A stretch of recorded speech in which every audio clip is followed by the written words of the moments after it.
Okay. So here we are again. Let's try it one more time. Ladies and gentlemen, everything in between, welcome to the pod with the most. And I'm your host with the most. The galam sugar, fructose, glucose, whatever it is. Anything in between that medium, the man is me. Neighborhood nice in the place to be. I got my bros over here. I got ATL. Talk to me. Assalamu alaikum wa rahmatullahi wa barakatuh. You guys see me with the Muslim hat on. Tis the season. Of course. We love it. My boy AB, always brilliant, always brilliant. Talk to me. How y'all doing? Assalamu alaikum wa rahmatullahi wa barakatuh. How's everybody doing today? Oh, you know me, mass levels. You know me. We're Levels, doing great. levels. And of course, we've got our first official sister in the cut. And who else did we get? But the sister. Queen of Sisters. The sister sisters. who doesn't give a damn about no misters. The The Oprah, real. the Oprah of the Somali community. No. Relax, we got it. The host of one of the biggest podcasts in the world right now. Our sister and yours, Adar.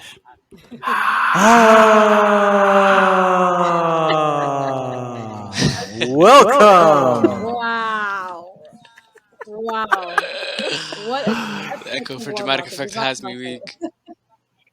Assalamu alaikum, everyone. No I was gonna give her. Wa alaikum Alaikum salam. I was gonna salam. give her a round of Alaikum applause, but salam. you know, we'll allow her for tonight. Oh my, I'm so happy to be here, guys. Thank you for inviting me. Thank you for No, being here. So thank you happy for to have you. coming. I mean, wallah, we're happy to have you. That's a given. And People don't know. You gave us the honestly, little we just wanna. Mm. push we needed to make our comeback. So Yeah, I think. No. I told her that off mic, but I'll tell her it again. Obviously, now that the masses can hear. Wallahi, fam, you really gave us a shot to the arm, so I appreciate that, and I don't know if I thank you for that enough, but let me thank you again.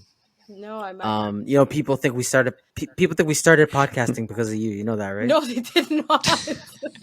I swear, there's no greater witness than God. Somebody said to me, "Oh, I'm really glad you guys decided to do something together after Digital Sister." I said, "We told you at the beginning we were a podcast. We literally said Literally. it." Let's make it clear. Switching Gears was doing podcasting before TDS was. Let's make that Not clear. as good, but before. But not as Yeah, we good. were. But we were there. Not Way as good. before you were. We were working through the hustle. We were working through the struggle, man. We was in the trenches. Still in the trenches. But Yeah. no, man, it doesn't matter because, like I said, we're back now. We're better than ever. Alhamdulillah. Alhamdulillah. And no, what we really want to do here today is we have our good sister here. Mm-hmm. And I'm not gonna lie to you, we have her for as long as we have her, because knowing her, we're not gonna see her for another 6 months. Yeah. So we need to take advantage. She's booked of and this. busy, man. No.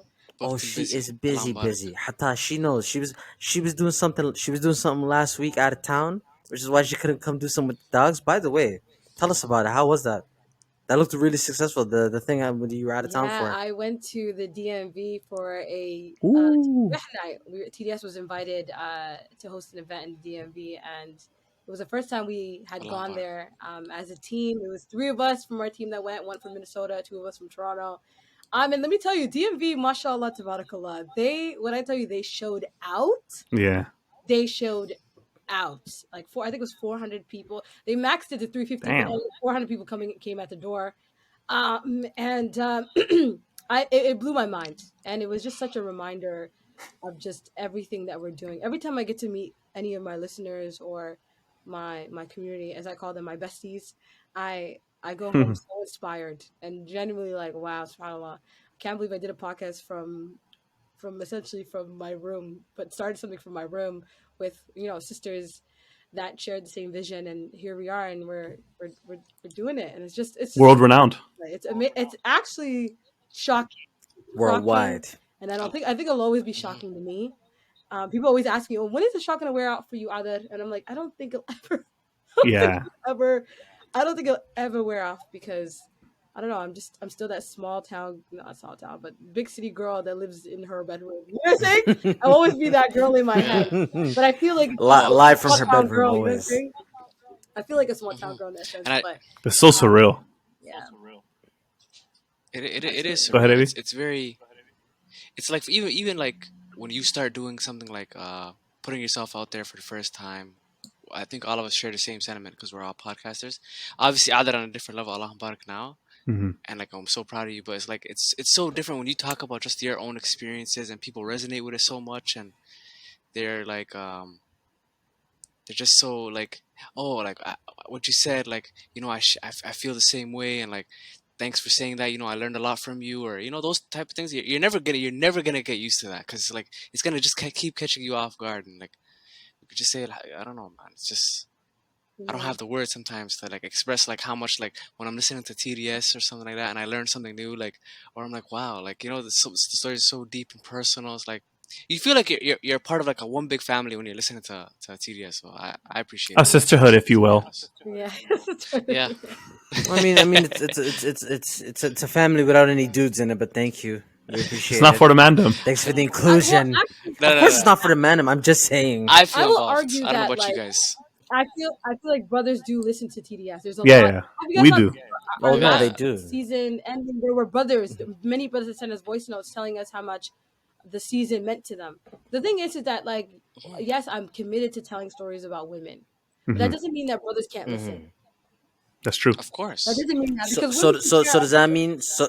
women can share their stories. Women can offer knowledge to anyone, just as Aisha radiallahu Hmm. anha That's a offered given. knowledge to everyone. She was the most knowledgeable person ever. You know what I'm saying? Hmm. And she's our teacher. Of Hmm. And so course. women can be teachers, and men can learn from women. Which I know sometimes people, oftentimes when you just see something that says the digital street, you just assume it excludes you. It doesn't. Hmm.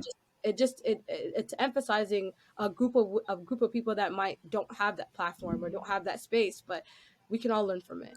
And so Of course. No, I was ignorant because the first time I saw it, I'm like, it's not ready for the dogs, whatever. But then I heard the episode you did with Halal, and I was like, oh, okay, I really like this. Like, Mhm. no, wallahi, that was the first one I heard, the episode with Halal. And like, obviously, all biases aside, because that is my friend as well. But I really enjoyed it from that point on, right? And you're right. I noticed now, like, a lot of the men listen, and like, you don't have to tell us because we listen too. We know, right? Hmm.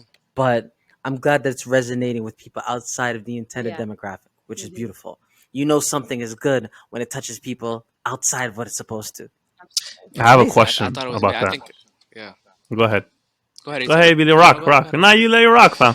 Nah, man. Go ahead, I man. was just gonna say. I remember when I think when TDS first started. Like, I think it was Hmm. during the break when me and Nice was taking our break or whatever, and like I was listening Hmm. to it. Like, I don't know if it was pretty early, and I think I just DM'd the account. I had the I don't know if it was Adler's account or if it was TDS or something like that, and I'm like, yo, like I think it was during the pandemic. I'm like, how do you record? Like, this is amazing. Like, like Yeah. we lost the drive and stuff like that. And then I remember I think it was Ada that responded and said, I told her I was a big fan of her work, and she's like, oh, we're a big fan of you too, man. We know about switching gears, and I was like, what the? It's been so long, you know. I'm like, people actually remember us, and this is like early on.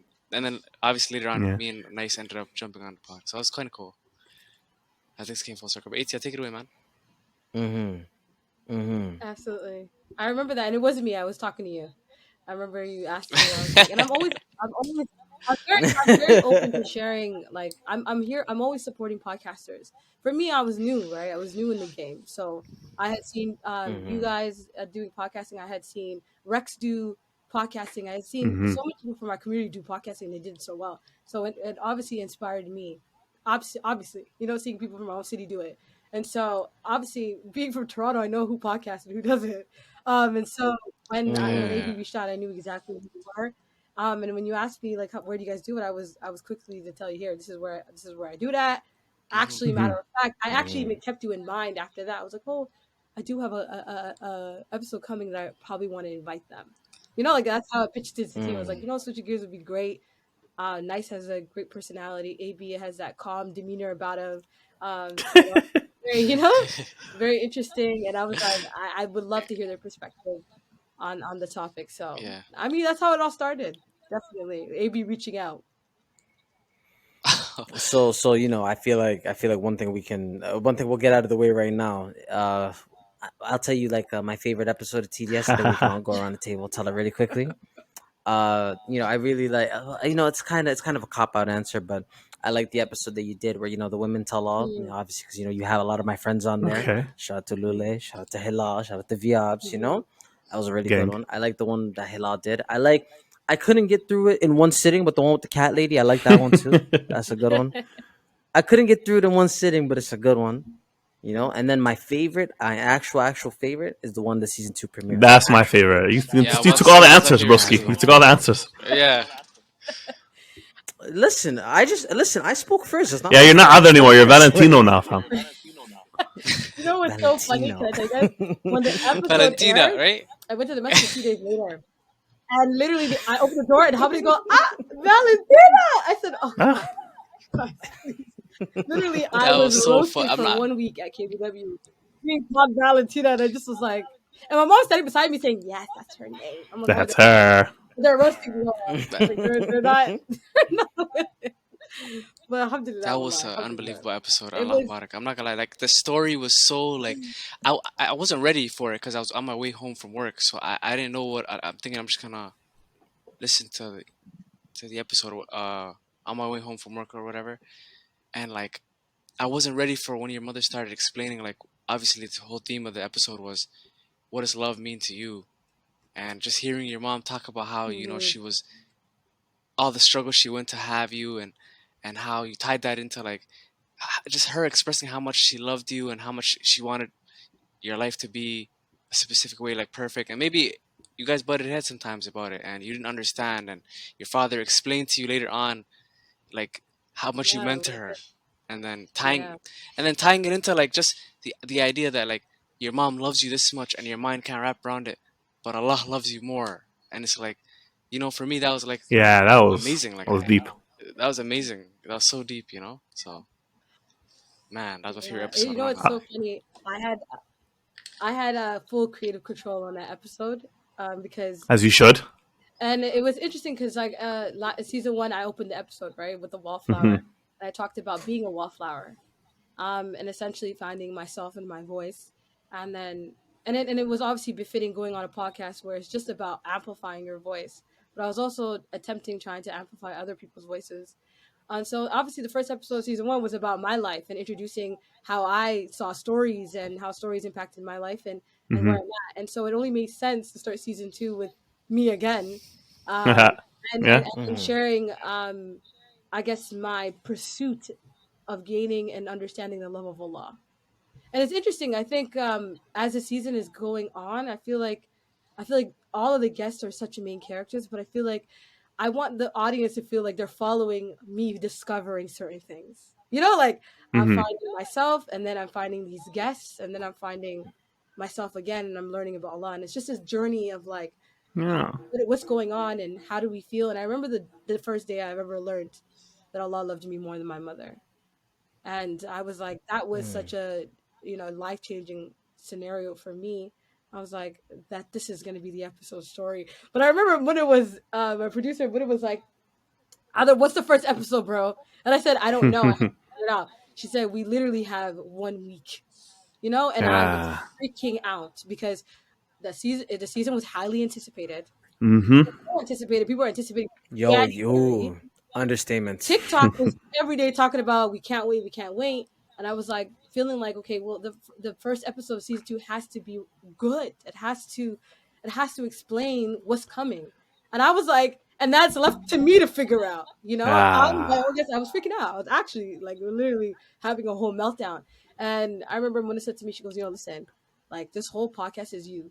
Don't even think that you need to be something that you're not in order to gain people's you know, like favor. You just need to just tell the stories that Approval you or believe. whatever. Yeah, Yeah. just you just need to tell the stories that you believe in.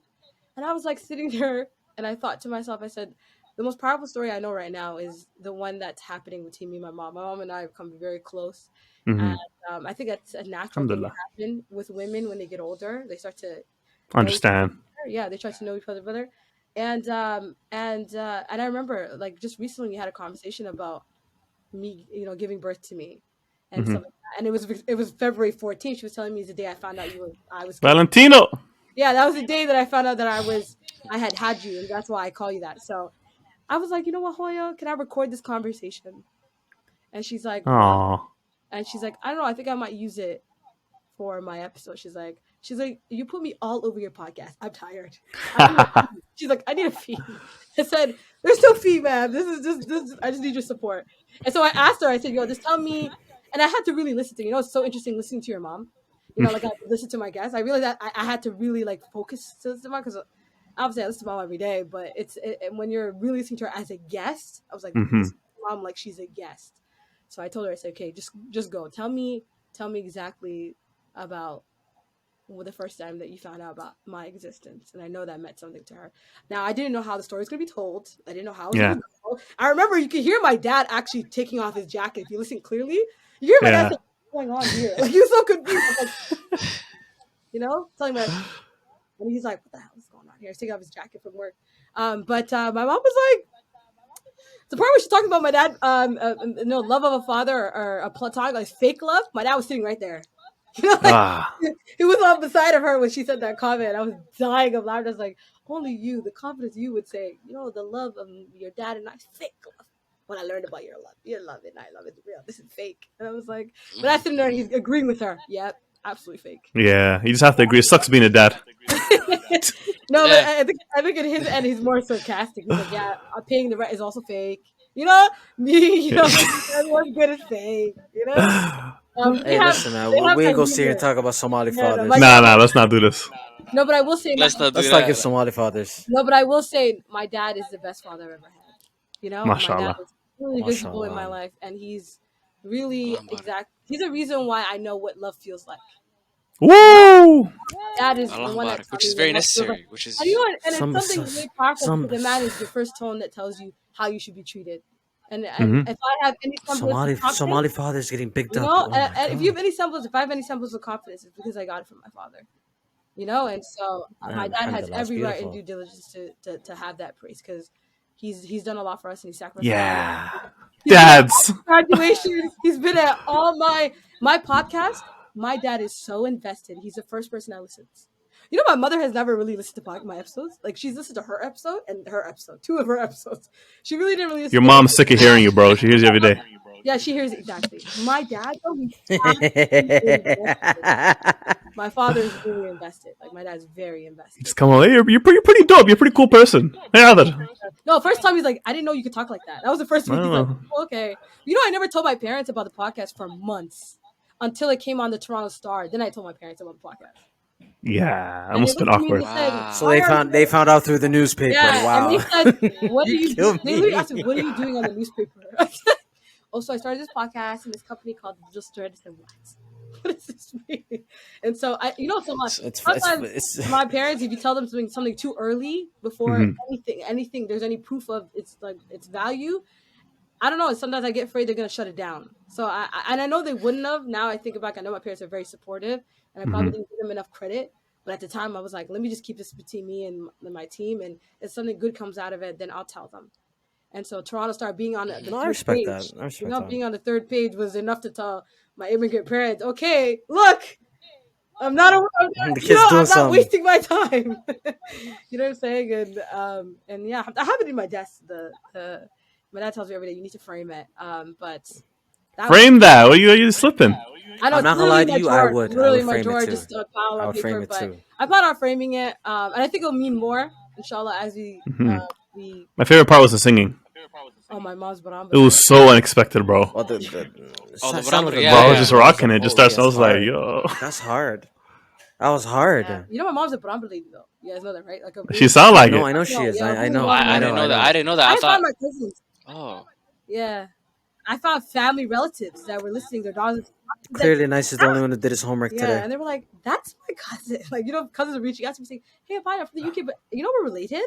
I was listening to your podcast in front of my mom, and mom's like, "That's my cousin." What is Yeah. going on? Anytime you make Wow. your family pop out of nowhere, I'm your family. No, it's funny that you brought it. It's funny that you brought up your mom because, like, alhamdulillah, I'm glad that she's like proud of what you're doing. Like, my mom has heard a couple episodes of the Hmm. podcast, and she actually mandated. She's like, listen, don't talk about me or my cooking on the podcast anymore. So, like, this is how completely different worlds that you and I inhabit. Because your mom is saying, oh, mashallah, I'm proud of you. My mom is saying live, stop talking about me. Live, stop talking about me on a podcast. And then even worse, when I go to record it, she's like, you're still You doing still that? do. I thought that was a hobby. That's my parents when treated is it gonna too. be? When is it gonna end? Literally, what is it? Hi, ما أنت معود كيف صوته بس هلا بتقول هالشيء. Yeah, I have a question. It's a question. It's kind of like advice for me too, and for anyone else out there who might want to like create any long form content. I've been on like a lot of different platforms where you create a long form content, whether it be like podcasting or YouTube. And you said this before we started recorded. Like a lot of people listen to this and they know Nice. Like everyone knows Nice way more because he's much more vulnerable and he's much more like he wears his heart on his sleeves and he tells it how it is and talks about himself a lot. And AB's been doing that more and more lately. I feel like I found a way, and I do this in my real life too. But like I found a way to kind of get like vulnerable adjacent. Mm. Like I know how to like talk to you and you know what I mean. Like get vulnerable adjacent. Like make you feel like I'm being deep, but I'm not really putting myself out there. So I find that in order to really reach a higher level of success with this, I have to find a way to be okay getting vulnerable. So I don't know, maybe it's like the way I think about it is negative. Maybe I don't know. So like you do it and you facilitate it for other people. So do you have any advice on that? I will say a recipe for success isn't necessarily vulnerability, Mm-hmm. it's sincerity. Mm. When you're sincere and you understand your sincerity, and it's something that you locate all of your experiences with people from, it's Mm-hmm. easy to be vulnerable, right? Especially when you understand the importance of it. As Muslims, like, sincerity is so pinnacle in all of our forms of worship, and all of our relationships is based on this idea that I Mm-hmm. have no motives. I have no Yeah. motive but to please Allah.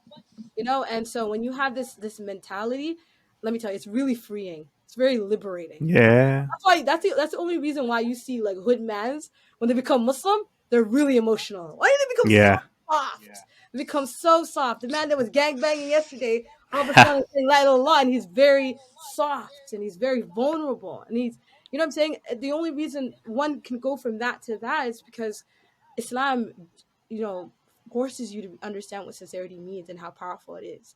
And when you're in that place, that's vulnerability. When you're sincere and you're able to show that sincerity, and you're saying, "Yo, I give it up," like, I really I just want to be a good Muslim. I just want Allah to be happy with me. And if that Mm-hmm. means lowering my pride, I will. If that means, like, putting myself in a position that makes me uncomfortable, I will. I find that a lot of people who struggle with vulnerability are often people who are a little bit of who joke. People who are Oh natural damn. She done jokesters. just. I'll tell you, and I'm not saying to come at you, but I know the Oh people Lord, I'm who spinning. struggle with vulnerability. It's the people that make jokes out of their vulnerability, Yeah. Yeah. right? Yeah. And makes jokes out of it because it makes them extremely uncomfortable. And so Yeah. instead of just You mean being in it, they shield it with comedy and laughter. But I would say that people who joke a lot are actually the most sensitive and the most vulnerable. So much so they have to mask it. And Yeah. so maybe what you're struggling with is owning your vulnerability, and saying, I could be, I'm ATL and I'm all these things, but I'm also Mm-hmm. vulnerable. I'm also, this, and I'm also that, and I'm okay Yeah. with people seeing my layers, you know. Yeah, I don't know. I could be vulnerable. Like I could tell you that I could watch movies and stuff, and that I cried. I told you Yeah, before, like on one of the episodes we did about grieving, that I was crying in that episode, and I had to hold myself from keep yeah, on talking. So it's like in some ways I can be vulnerable, but in other ways I'm like super aware, like super self aware, like about how I'm being perceived, and maybe I don't want to be perceived in certain ways. So it's like it's in some ways I can be vulnerable, in other ways it's kind of like super difficult yeah, to put myself out there like that. yeah. And that's a thing that's difficult for men, particularly, Yeah. because they're always told to be strong and have this tough exterior, and so, like, you talking about something that's really raw for you is kind of like opening yourself to be in trouble with, like, whatever you are afraid of, being judged, or someone saying Hmm. something that's going to throw you off or really upset you and stuff like that. And so Hmm. I can see why, but it's a challenge. Prophet Sallallahu was the most vulnerable person you can imagine, and he's the most masculine man on this Yeah. planet. You know, and so it's about understanding what vulnerability looks like and saying, "Yo, I don't subscribe to the weak, like, the toxic masculinity understanding of vulnerability. I don't subscribe to it." And Yeah. I'm going to talk about things that scare me, because I hope, and this is where sincerity comes in. I hope that it helps somebody. I do it. I'm taking this risk because I hope it helps somebody. Hmm. That's how vulnerability goes from here to outside, right? It's sincerity pulls it out. I mean, that's for me. What I've noticed, Yeah. every And that's a good way person to I put it. come in contact, The pride was a good point. because they tell, why else would anybody tell you something Hmm. so hard on a podcast to millions of people, unless they genuinely felt and believed that whatever they told, if it benefits one person, that it would mean something to them. Yeah. It's sincerity. They're genuine sincerity of, I'm gonna just lay it on the table, and wallahi, may Allah reward me for it. I really pray that he accepts this ibadah from me, because this was really Hmm. hard, and I probably would not want to do it, but I'm doing it anyway. So it's like vulnerability lives there, sincerity pulls it out. You know what I'm saying? And so I've never seen it. Mm. That's something I've learned, like, since the podcast. Is everyone's reason to bear their souls like this has to be bigger than themselves. Has to be Yeah. something bigger than yourself. It Hmm. has to be the fact that you're doing it for someone bigger than yourself. And so I think if you're struggling, I think you should. I guess you should focus on the sincerity part. I feel like if you focus The on it, sincerity part, yeah. what is my goal? My goal is: do I want Allah to be pleased with me? Do I want to positive affect people's change? I'm sincere about it. Then I'm gonna do it. I'm gonna take the risk. What I got from that, the best part I got from that was like the owning it, the sincerity, pulling it out, and kind of doing it for a bigger reason outside myself, because there's always someone who can relate to it, Hmm. and just being genuine. Yeah, It's just like it's scary, those. yeah, it is scary. As a big man, I always try to tell people. A lot of people don't have this experience. Nice is a pretty large man. Mashallah, he's like 6'3", 6'4". I don't know. He's a tall guy. As a very Something like I that. don't know if you know this. I'm very giant. We've never met in person. Oh, are you? Yeah, I'm abnormally large. Yeah. Oh wow, So that kind of shapes the way I navigate the world. yeah, that makes sense. He's like 6'8". Yeah, like I'm Six eight, very. 6'8", yeah. So it's like I have to. It's like people always perceive me as hyper masculine, even if I'm being goofy and funny, just because of my appearance. Hmm. Yeah, but that makes a lot of sense. Don't let them rob that from you. Show you're multifaceted and dynamic. I be crying too, y'all, when I watch anime and stuff. This is what vulnerability isn't. Just crying. Vulnerability is sharing something. I don't be sharing though. I ain't gonna lie. And I think for you, it's not about the emotional part. I think what you struggle is actually sharing private, Yeah, yeah, yeah, yeah, real, yeah, yeah. real stuff, real thoughts, real open wounds. But you know what? Can I be honest? Yeah, go I ahead. was scared out of my mind Always. to do my episode, because living in Toronto, it's not a thing to be extremely open. You're Yeah, open to be criticized. Unvulnerable. You know I what I'm agree. saying? yeah, I agree. yeah. And it was something I was extremely afraid of. Yeah, it's something I was extremely afraid of. And obviously, like, people on my team are from the US, so they don't have those same reservations as I did. And they Hmm. didn't understand why I feared it so much to the level that I did. And I just kept saying, I don't want people to put me in a box, or to, like, I don't want people to ruin, like, how I see myself right now. And if I let others pick at me and pick me apart and criticize me, I'm afraid it's going to affect how I see myself. And right now I see myself pretty okay. And that's already You're pretty shaky. dope. And I was thinking that's already shaky. Yeah, So, and she just said, well, the only way you're going to take this risk is if you do it for something other than yourself. That's that's what it she said. right there. Yeah, And that's that's the what it truth. is. She's like, That's it you're right not going to there. do it for you because you don't want to do it. Hmm. You don't want to take that risk. You're afraid. But when is fear ever dispelled? Like, when do you overcome your fear? When you come to a resolve, when you realize you want to do this bigger than yourself. Like And your so, why. When you yeah, decide to get out of your comfort zone. I know. I not even. I just so desperately wanted to be a part of something, and I wanted to do something that pleased Allah, because life is just so mundane, and I wanted to be more than just eat, breathe, and sleeping. Well, I wanted Yeah. my Hmm. life to have meaning, and she's like, I respect if that. you gotta have meaning, Purpose, you gotta basically. take risks. Yeah, you gotta take extreme. Anybody that's done anything incredible in this dunya has taken enormous amount of risks, Facts. unfathomable amount of risks. Nobody just becomes successful or has a legacy or does any profit, any human. No one has ever done anything living Hmm. in their comfort zone. No one. Never. So it's not going to happen.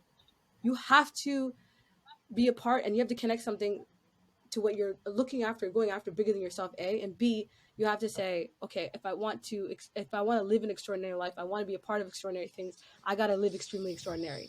Yeah, you know and, yeah, and vulnerability, that was the cornerstone to start from. And saying that out loud. Okay, yeah, this is my flaws, this is how I talk, this is what I look like. Pick me apart all you want. It is what it is, but I'm not doing this for you, so it's good, it's fine. And that's the risk I told myself. That's what I said. I said it's fine. it's a big risk, but you're right. You have to be extraordinary. Just be extraordinary. But it's hard to be extraordinary in a city called Toronto, where people Ah, it just drag don't you really down. don't really It is. It understand. is. It is. I It's feel like true. it's changing. I feel like it's changing. It is changing. I feel like it is changing. Alhamdulillah, I'm around such positive people. I have Yeah. not met these people or these things. I haven't met any. I just feel it in the air. You know what I'm saying? Always this hyper. Everybody wants to be hidden. Everyone wants to live this in this Gotham City. Like I want nobody to perceive me, to know me, to see me. I don't even want you to know my name or my last name. I don't want you to know that I Yeah. You, even exist, because somehow you're, being living there has You honor, has, I don't know. It doesn't, to me. It never made sense. But that's the code that I sound live like you're in, and beginning it's to something detail that, oh, nice. yeah, it's just. We interrupt this program for an important news announcement. Hey guys, nice. And I wanted to talk to you guys today before we get back to our episode. I want to talk to you guys about inflation because it's nuts. Food, gas, Arizona's 250. I'm sick. I'm tired. Put it to the side. That being said, I really noticed it through my beauty products and my hair care stuff. And it's really hurting my pockets. But we have a solution to that problem. The sponsor of this episode, Pronto Shop, a black-owned same-day delivery service primarily focused towards hair and beauty products. Now, they offer the same stuff as Clore, BSW, Walmart, but they offer it at a much better and more affordable price. And with same-day delivery, you get your stuff the same day, so no muss, no fuss, right? Now, obviously, we're giving you all the deals. We're giving you all the steals, everything. But what we're gonna do even more is give you an extra one, a little more incentive, a little cherry on top. Use the code GEARS at checkout, and you'll get 10% on your discount and save some more money because we need it in this economy. Remember, 10% GEARS discount. Go check out Pronto Shop, who helped sponsor this episode. Thank you. Now back to the episode. I don't know. She's targeting me specifically, Yeah. No, no. yes. Hey, you be dropping. Yo, for the people listening, we did not prep her on these questions. This is coming off the dome for her. No, I'm She's just telling just. the truth. I'm just Yeah. telling the truth. Wallahi. I'm just sharing my experiences. It was hard living in the city I grew up in, where it's really, really judgmental. And I think, and I'm not saying this, and Mhm. maybe it's the same for other places, but I can only speak about my city. I grew up here. You know what Yeah, I'm saying? So, We alhamdulillah, know. though, We wallahi, know. we I'm know. gonna keep it a buck though. Since I started this podcast, I've never seen the amount of love I've received from people in Ah, and I kind of felt guilty for having these fears. You know what I'm saying? I was like, yeah. why Why? was I afraid? Like everyone seems so nice and everyone Because on the seems opposite side of that guilt was all this love. yeah. And I didn't know. I didn't, but It sounds like imposter syndrome to it, me. it, it could be Shit. imposter syndrome. It could be a lot of things. But I'll tell you, if I had not taken the risk, I would have never known. You just would have been a good storyteller in the So hood, you, In my so bedroom. right now you, like a yeah, lot she of would have us, been a hood like a storyteller, lot of us. literally, like a lot of us. But no, so one of those things where now I think about it. So you starting up TDS, that was like in your eyes, was a risk that you needed to take, It's correct? something. You starting up TDS and Yeah, Mhm. going on this journey, right? yeah, absolutely. So I think about it now. Like I said, I'm not gonna compare because our paths are not the same. But I agree with you in the sense where if you do want to be successful, there are things that you have to be willing to sacrifice, and there are things that you have to be willing to do to get there. Like nobody becomes a success overnight, and nobody gets there without having done things that take them out of the zone that they're comfortable, right? Hmm. So let me ask you, obviously me knowing that you grew up in the ends like the rest of us, you grew up here, and it's the city that doesn't let you be as free as you want to be, and here you are now, you're reaching that success where you're starting to see some of that love being reciprocated. Like, do you ever just sit down and take a moment just to really look at it and be like, yo, it's happening? Like, do you ever let those dreams unfold right in front of you and just really look at it? I think if I'm being honest, where I live right now is like mentally at the corner store. I'm afraid I've connected everything that's happened thus far to a dua I made in 2020 Hmm. when I wanted to make content and I didn't know what it looked like, and I Mhm. asked Allah to make it like I asked Allah like seriously I asked him. I said I want to do something, and I want to do it reminding people of you and glorifying you, so that that thing that I do has meaning, and it exceeds beyond me even after I pass. If it's not something you want me to do, remove it from my heart. If it's something that you want me to do, increase the desire. And so after Ramadan, that desire increased, like expeditiously. I couldn't. There wasn't. I remember I couldn't stop thinking about it. That's how it started off. I couldn't stop thinking about it. Everywhere I was like, this is what I want to do. Like this is what I want to do. And I was working at a part-time job that I hated, and I just kept thinking, not what I want to do. Like I just kept thinking, this is not it. And it was just this intense feeling to do something else. And that's when obviously I connected with Sima, and then a couple of months later I met Muna. That's your Yeah, and artist, artists, correct? yeah, Sima and yeah, She's dope. she's extremely She talented. is. Meeting all these Inshallah. people, and so now, like when I see how what TDS has turned into, I keep asking myself genuinely, um, is Allah like am I doing things right? Like is Allah pleased with me? Is there something I could do better? Is there something I've said wrong? Like I'm hyperly aware that Allah accepted his dua for me, and this is what's happening, and He's also making it also a test at the same time. It's something we talk about as a team. Hmm. We're like, okay, like I feel like this blew up Mhm. overnight, and it almost seems unnatural, you know. And we just look at each other, and we're all just looking at each other, like, okay, maybe is it possible that this is something like can mean like this could be something huge, and so it could be something I'd be held accountable for, and Mhm. that's the corner store I live as. Like I said, what if this is the thing that I get punished for? What if this is the thing that I made a mistake on? So sometimes I want to quit. Sometimes it gets so bad. I'm like, I don't know if I can deal with all of this responsibility. And then other times I just ask Allah for help. But yes, I do look at like the success and say, alhamdulillah, that, for all of it. But wallahi, I just realized that like Allah got us here. And I can't even take any credit. I don't know. He's made it what it is today. And I know that um, I think he's counting us to do it the right way. And a lot of people have changed their lives, stopped listening to music, started reading the Quran. I've heard so many sisters that have reverted to Islam, Mhm. who've come to us saying, your podcast helped me accept Islam, from Brazil, from Puerto Rico. I'm just shook. Just all corners of the Yeah. earth, All right? right. World Talking renowned, about fam. it, I said it. Africa. that's amazing. That's You actually know, amazing. and to me, like, yeah, this is so fun, but this is real life. This is Yeah. actually real life. This is real life. And it's, Hmm. and I know that I want to I want to do the right thing. This is what I asked for. I asked Allah to help me make my life meaningful by working and being His servant. I have to do this the way that is pleasing to Him. So my biggest fear is doing the wrong thing. Like I Mhm. go to DMV and I'm looking at everyone saying, Allah, please forgive me for my shortcomings. That's literally what I think. Please forgive me. I Because respect I that. know I'm not perfect. I know I'm making mistakes. And I know the musuliyat, I know the responsibility. And then it's not just me, my entire team feels that. Like any wrong thing we say, any wrong step could be really, really bad. Mhm. So there's that weighs on heavy. But I'm grateful. Like I'm grateful that Allah has chosen my team and the people He's chosen to carry this and to do this. It's an extreme high honor because I was reading a hadith of Prophet ﷺ said, if Allah wants good for a servant, He uses Uh-huh. them for good. If He wants good for a servant, He uses them for good. So Mhm. if Allah is using us for good, you know, it's a reminder to us, like to remember Him. To go Yeah, out and keep putting good yeah, into the and put in world. the good and know what that good is. Have that knowledge. Like now we're thinking about as a team, we're thinking about, okay, Yeah. God, we need to go to Duxi. Like we're all looking at each other, like everybody has to start seeking knowledge.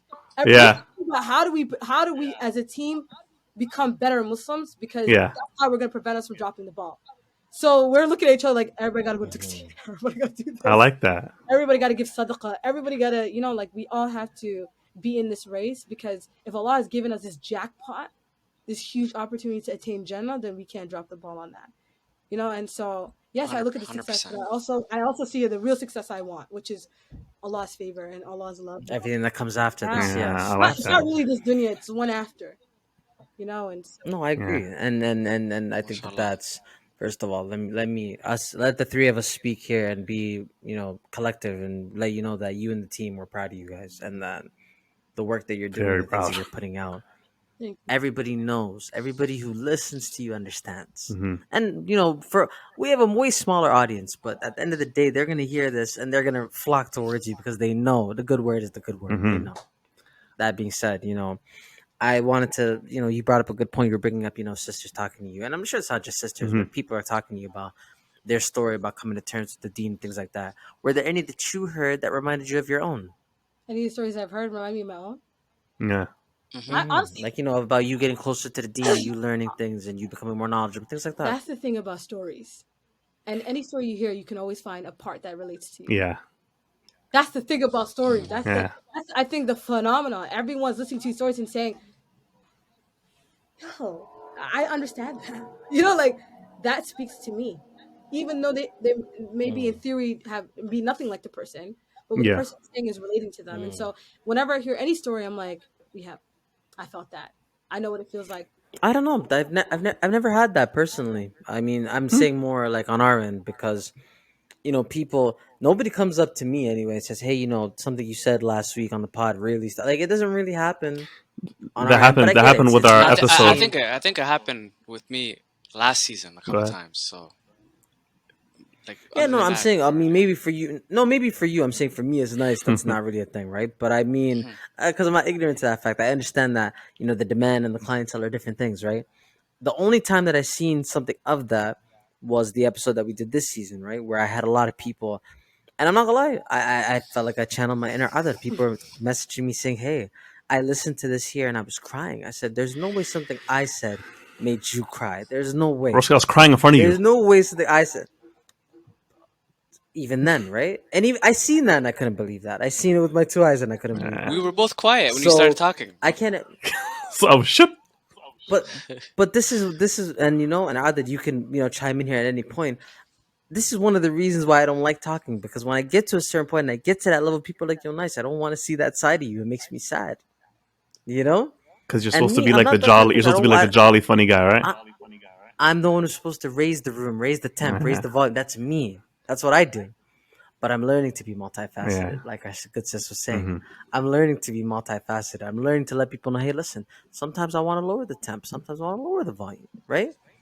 But I was gonna ask you because I can't imagine you casting these stories every week. You and the team, you guys casting these stories every week, and not like taking some of it with you. Like I'm sure I told you, like the cat lady one. I'll be real with you. I could not sit there and listen to that in one sitting, and I can't emphasize that enough. Yeah. So I can't imagine you having to hear that live and then be like, yo, and not think about it after, because you're like, yo, some of Yeah. these things really do weigh Yeah. upon you after the fact. So how do you deal with those I'm not things? gonna lie. I really believe I've gotten an Hmm. enormous amount of gray hairs, like a lot of gray hairs Me in the too, last fam. year, Oh, which I've never seen before. And I really I don't want to say it's my age because I'm still young, but I swear it's because of the stories I hear. Wallahi, I feel like because I'm a person that like I'll listen to a story and I'll go home and think about it. You know, like I'll Yeah. think about it, I'll debrief and stuff like that. And I feel like it's giving me. My mom used to say to me, "I think you need to stop listening to these stories. You're getting gray hair." Look at me, like you're literally your hair is turning white, and it's just. I think some stories are heavy, but wallahi, they don't leave me disparaged. Like I don't feel sad. Hmm. I feel sad, but I feel hopeful. Every story has left me with some sort of hope. It's also given me a perspective, which I know a Hmm. lot of listeners have said that it's provided them perspective. It's like it's changed your worldview. Like, okay, damn, like life is It's rough. tough. It's suffering, bro. Rough. It's rough for so many, and every one of us knows what rough feels like. And the crazy part is we're going to continue to feel it. And so for Hmm. me, it was just a reminder of somebody can experience hardship and then it can end. And then their ease comes. And then the hardship starts again and then the ease comes. And I realized this life is just hardships and moments of ease. Hardships, moments. It's Yeah. just Everything's temporary. The good and the bad. Mm-hmm. every second, man. Like, and it also reminds me this dunya has no weight or value to Allah. And like, I know it even more whenever when I hear the stories. I'm like, this dunya doesn't matter. Like, it can't matter. These people are so innocent. Like they Yeah. just tried their best. Like, how else can you explain someone being born into poverty? They didn't even do anything. They're born Yeah. into poverty. They never know what it's felt to be satisfied. And they've Yeah. never before they haven't even committed a sin. They're already hungry.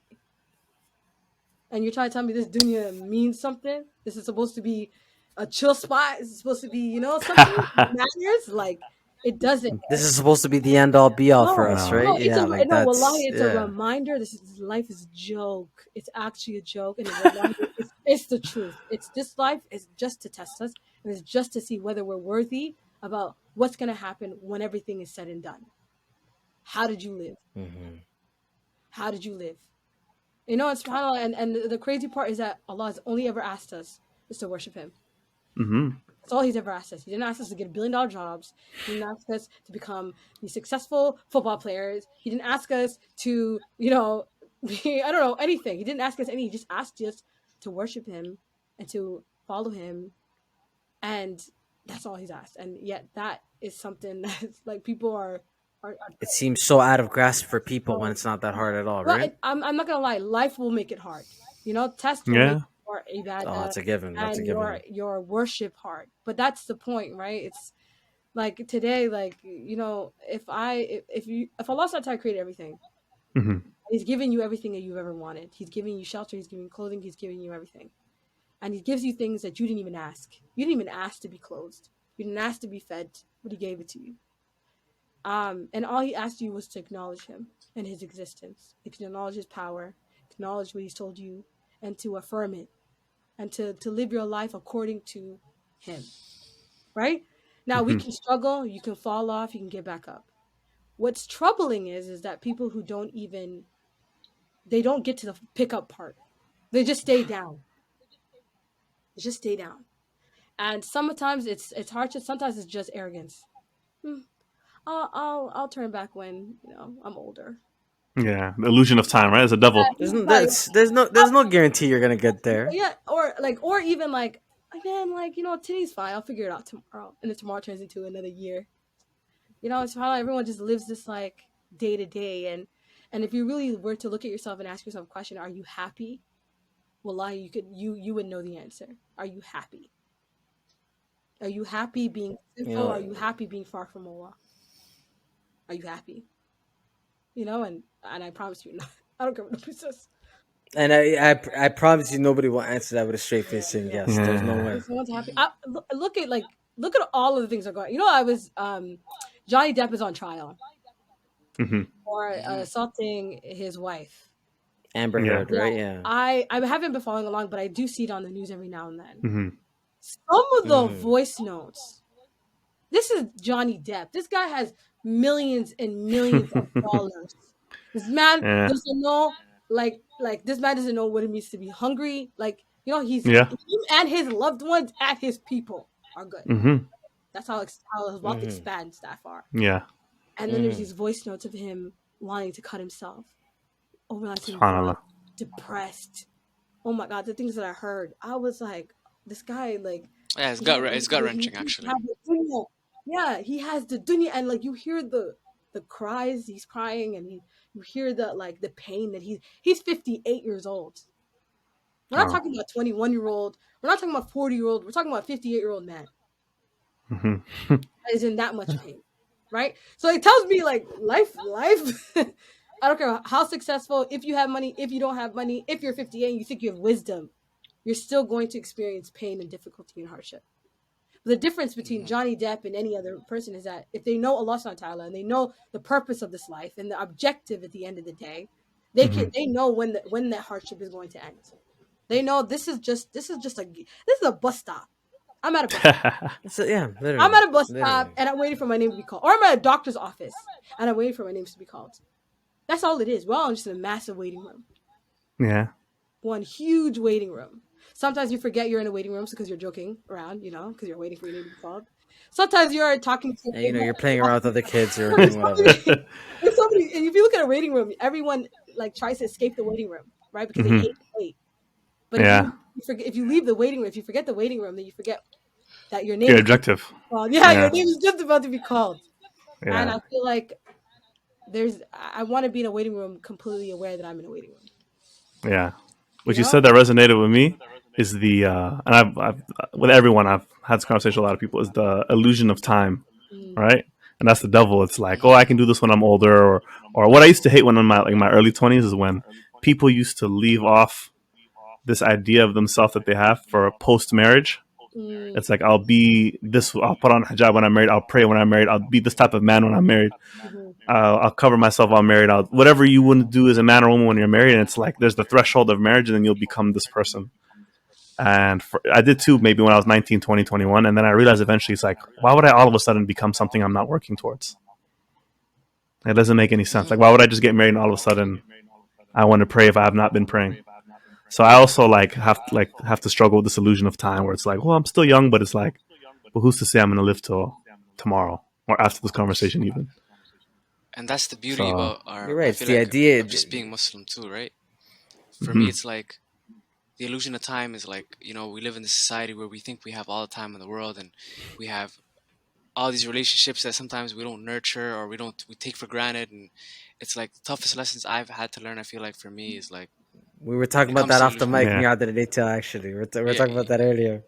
yeah, it's like the illusion of time is like, we all have people that we love, and it's like we are so caught up in this world sometimes. It's like I'll talk to this person tomorrow, or I'll pray in a little bit, or like, and when people pass away, we often are always reminded, like, you don't have till tomorrow. You don't have all this time that we think we have calculated in our head. We never know when it's going to end. So it's like it's actually a blessing being Muslims. Like, we're always reminded that you don't have all the time of the world. Like, I like, and I had to learn to live by that. Like, when I was younger, I was ignorant to it, but like as the years go by, it's like that's the one thing, like, I'm always learning. It's like, love who you love, and like, if you want to be something, if you're not satisfied with yourself, you got to work towards it, of course. So AT, I agree. Like, I feel like, especially my deen, I feel like if you want to be at a specific place, it's like you constantly have to be working at it and constantly have to be learning. Right? We're not perfect. Nobody's perfect, but I guess Bruh. that's the thing for I me. remember when I used to be out with the man where like we could be at school, we could be playing ball, we could be doing anything, and I see people go make wudu and pray like outside of the norm of whatever that area would be. Like we're in the library and people go pray. I remember vividly thinking like that's kind of crazy right now. I remember thinking that thought. Mm.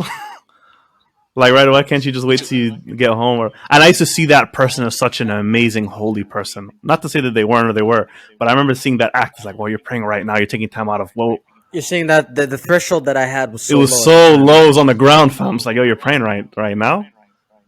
And we weren't even doing anything. It's like, but you're praying right. And now it's like, now But I'm no, praying but more. And it's like, I feel like I'm not doing enough. Yeah, subhanAllah. because you're not. Because I'm not. You're Yeah, not. Please, yeah, you're I'm not. not. So it's just You're like, not. But can I it's say just something? yeah, go ahead. Like everything that we want in this life, like Hmm. success, money, family, lineage, like those are the things that we're when we're not Yeah, praying, we're aspiring to. yeah, Allah told us the blueprint. He said, "You want success? I give you success." yeah, Like he literally said, yeah, yeah, yeah. the check you're getting, it's actually Hmm. from him. He Hmm. lets you sign that check and you get it, but it's me that you get it from. And so, like, Hmm. subhanAllah, like, if you look at people of Quran, like people who've memorized Quran, people who are literally walking Quran, wallahi, Hmm. every time you ask me, he said, either if every time I'm like, I go to them, like, oh, I want to be a successful person. They always say, then study the Quran. And I'm like, okay, but I know in theory, like, I'm going to study the Quran Yeah, so it can benefit my akhirah, right? They say, yeah. no, you memorize the Quran, you study the Quran, you get success in this life. And then I remember her friend told me a story. Actually, it was Muna, may Allah be pleased with her. We were talking. Shout We out were to Mona. talking about. I asked her, and mind you, we were doing narrations. I just asked her, Hmm. I said, "What do you want to leave behind?" She said, "I want to leave behind one thing." She's like, "I want to leave a lot of things, dunya and akhirah, but the first thing I want to hold, that is the key to all of it, is I want to pass on the Quran. So I want to be a person that's so into the Quran that my kids is something that's like carried on. It's Hmm. something very serious." And she's like, "But I want that to be their form, the best form of wealth, and I want the Quran to open doors for them because it will." You know what I'm saying? And I said, "Okay, I mean that's really beautiful." And she's like, I said, she said it's really beautiful. And I said, where are you sure from? Where do you get that surety?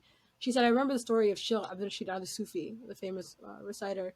She Hmm. said when he was a kid, his dad, he grew up I don't know if you guys, he grew up very wealthy. I know that. Hmm. I grew up he wasn't a poor guy in the street. He grew up very wealthy. And so one day he was studying, he was leaving home to go study English. Hmm. Because if you live in the East, like, you have to study English because English Yeah. apparently is the access to wealth and all Hmm. that stuff. So he went to go study English and he was leaving and his dad caught him and said, "Where are you going?"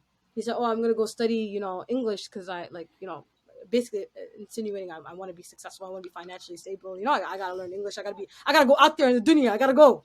And Yeah. he looked at me, and goes, "Dad, Abba, can I ask you a question?" He said, "Yeah." He said, "Do you see those stores?" He goes, "Yeah." "Who owns it?" He goes, "You do." I said, "Okay, what about the stores beside it?" He said, "You do." He said, "What about the stores behind it?" Abu, who owns the stores behind it, he goes, you do. He said, I don't know English. And yeah, so You know? And he says to him, Mhm. he said, you want the dunya? You want wealth? You want success? Study his book. Study his book. And Allah will hand it to you. That's That's easy. very deep. Yeah. He said, and so people have this perception that like you have to, get like, and you have to tie your camel. But he says the of success, course. Allah opens doors through the Quran. People who know the Quran, study the Quran, are not regular people. He Hmm. said those people have the dunya in their pockets. It's easy. Matter of fact, you find them running away from it, but it chases them. Mashallah, they're the most wealthy. They have everything to offer. Mashallah. If they don't have that, they have this intense peace and contentment in their hearts. Like wallahi, they feel rich in their hearts, and it's bizarre because they have nothing to eat. You Hmm. know, SubhanAllah, people of Quran are not regular people, and they don't live Yeah. regularly. And if you were to ask them about the dunya and this life, they would not even tell you normal stories. You know. And so she said, I know that if I want intergenerational wealth, if I want my lineage to be okay, I have to memorize and study and master the Quran. And that's why she's in Egypt. That's why Hilal is in Egypt. That's why they're all in Egypt. It's because they're trying to secure their bags. You know? Mashallah. Yeah. And they're doing Yeah. it in a way that maybe people think, oh, that's kind of no, that's exactly how you get real success. And not success that just Allahu stops for Akbar. you, Yeah. but success that continues. And Abu Yeah. Shihab Sufi is an example of it because look at him. That man is just honored beyond belief. The guy's a The man guy. doesn't worry about a dollar, about anything, And his kids are fine. Hmm. Well, because his dad was obsessed with the Quran. His father was very obsessed with it, and he had all of this success. You know what I'm saying? And so I remember thinking, like, okay, like that's the game plan. I remember telling him, Yeah. It's the game very plan, like it has to be the game. I mean, I want to be a So proof of it, like all of us yeah. prove that's the truth, And so look at TDS. TDS is this. Everyone looks at it and think, wow, look, this is kind of wild. But look, Yeah. the entire time, mans have been thinking about God. You think we were doing this because we want clout, or we want money, or wallahi, I swear by Allah, none of us did it to do it. Like, oh, we're just wanting. Wallahi, we didn't even know if it was gonna go anywhere. Man, I was talking to Mike. I didn't even know it was gonna reach anywhere. Who even knew? I don't have a marketing manager. Yeah. How did it spread? How is someone from South Africa sending me a voicemail? How? Yeah. That doesn't make sense. All the ads in billion-dollar markets that people do in order to make sure a podcast successfully succeeds, I don't Hmm. even have. Yeah, I have people like mashallah. RSS feed telling me, "Yo, what are you guys doing? Who are What's you? the We word? love Yeah, God. no, that was crazy. You know what I'm But saying? Who are all you of that guys?" stems from the I feel like it's because you're doing it for the sake of Allah. That And no I'm Hmm. matter what, I'm they're pursuing it, yeah, genuinely pursuing it, yeah. genuinely. Like if like today, if ATL, you want to be a wealthy person, say that you want just money, you want to have it, Hmm. then pursue Allah, and I promise you, you're never gonna be poor. And let's say that you want like good kids, one that Hmm. are about to pursue the Quran, be a person that pursues the Quran, a person that actually practices the Quran, because the Quran tells you how to be respectful to your parents, right? It teaches you, it Yeah. transforms your character. Then obviously who you are reflects into your kids. You know what I'm saying? These are all of these things we have a blueprint from, but none of us actually believe it. Because if we did, we'd be living it. Yeah. Wallahi, we'd actually be living it. If we really believed, wallahi, we'd be living it. And only a few live it. And subhanAllah, in the Quran, Allah says all the time, but a few are grateful, but a few know, but a few give thought. Meaning only a few of us are actually living the blueprint. The rest of us are just thinking, yeah, yeah. Like I heard it. You I know what heard that it. reminds So me of? so Hold on, Lance. You know this. Your little. You went off there. You know that the whole thing reminded me of was one of your episodes where Halal was like she wanted to learn the Quran, but she felt very like humbled and she felt very small because she's in a room full of children. And Mm-hmm. I think it was Ma'am Muhammad. Someone was like, Yeah. if you can humble yourself and bring yourself to this level to learn the Quran, then you will be able to do anything. And Yeah. it's like such a big daunting task for a lot of people. So because like Arabic's not a lot of people's first language, so like first I have to learn alif bat that, then I have to learn how to put it together, then I have to learn how to read this accurately, then put it together, then memorize it. And it's such a big, humbling, daunting task. So it's like it's too big of a barrier for people. Mm-hmm. But if you just do it for the genuine reasons, then you'll benefit off of it. Oh my God, you don't even know how much. Most definitely. Every person I know that is they live the life of. I can't even tell you the life they live. Well, like outside of just like it's just to me, I can't wait to like share more stories of theirs. 'Cause I know a Hmm. lot of people who live truly like remarkable lives. Yeah. And if you ask them how you live like this, they'll tell you, "Fam, I don't care about the dunya. I just care about like getting somewhere. This stuff just comes." And Mashallah. it's just a result of my genuine pursuit of Hmm. Allah's religion, and it just that's the whole reason of the podcast. The podcast is just to get people to come back. Hmm. Like this is where success is. So we sat here.